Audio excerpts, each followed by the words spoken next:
आत्मीय भाइयों एवं बहनों, जन्म शताब्दी पुस्तक माला 38 कर्म कांड में छिपा व्यक्तित्व निर्माण का शिक्षण। प्रवचन पंडित श्री राम शर्मा आचार्य। आइए सुनते हैं।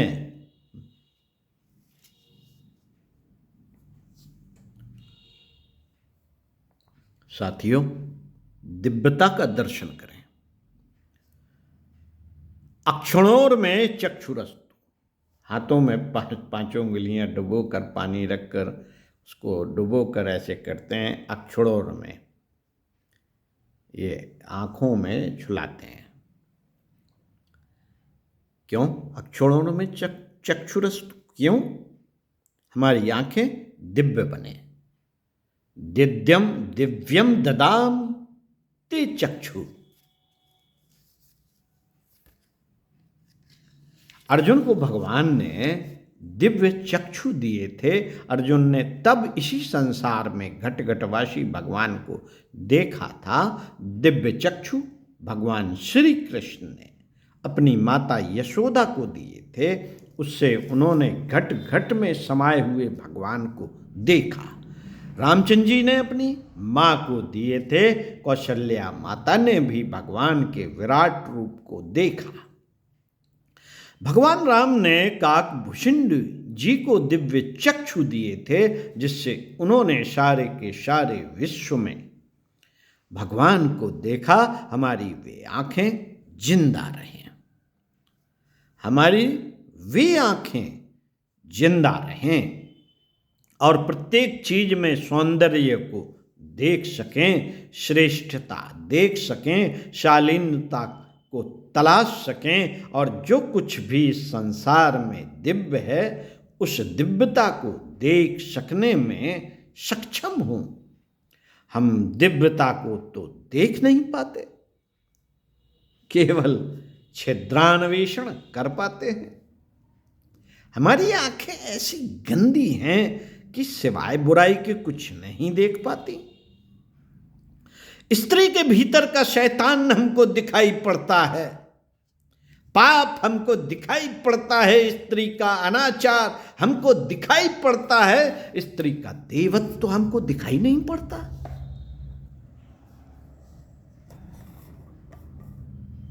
उसकी शालीनता हमको दिखाई नहीं पड़ती, उसका प्रेम हमको दिखाई नहीं पड़ता। इसलिए बेटे, हमको चाहिए दिव्यम ददामि ते चक्षु,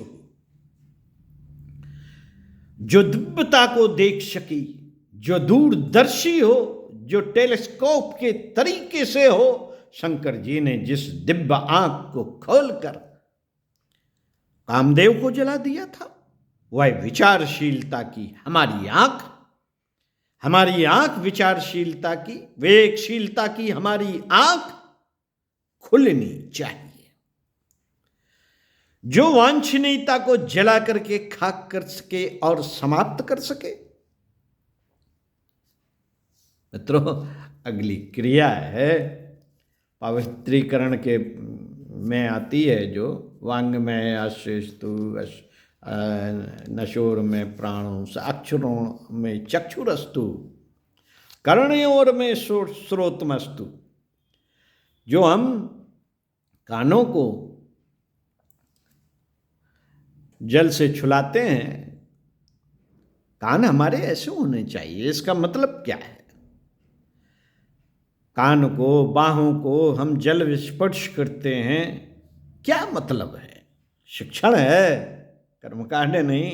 पूजा पाठ कर्मकांड नहीं, शिक्षण। साथियों, कान हमारे ऐसे होने चाहिए जो रेडियो एक्टिविटी के रेडियो या ट्रांजिस्टर होता है।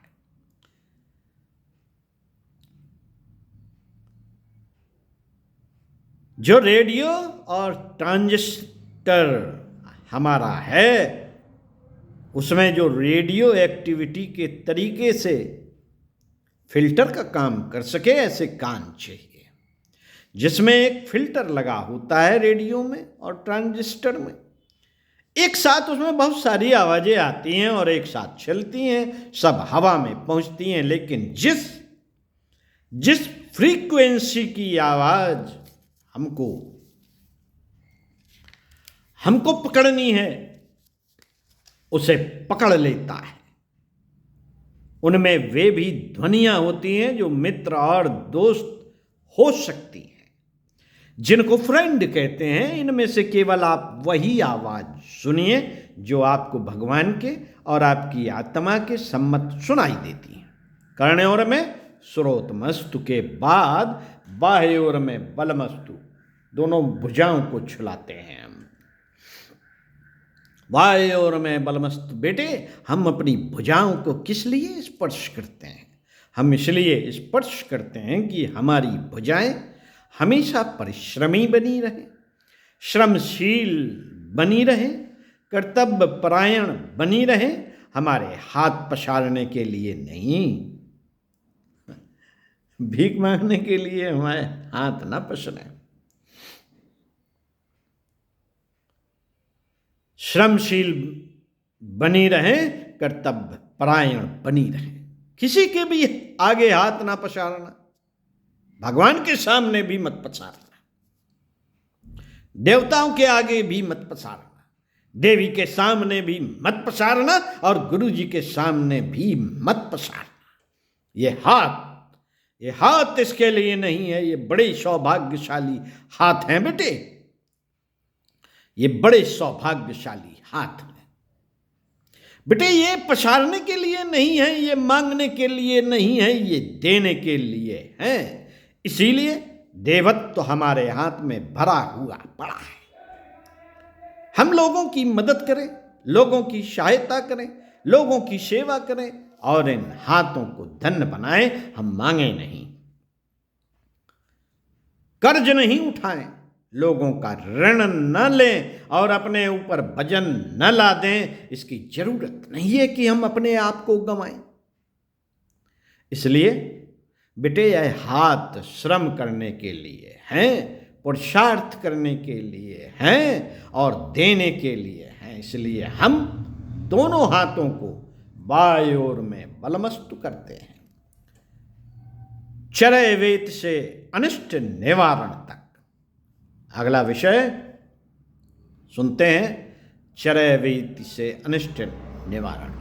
ऊर्वों में ओजोस्तु, जंघाओं को स्पर्श करते हैं, जल पानी में भिगो कर 5 उंगलियों हम कहते हैं ऊर्वों में ओजस्तु।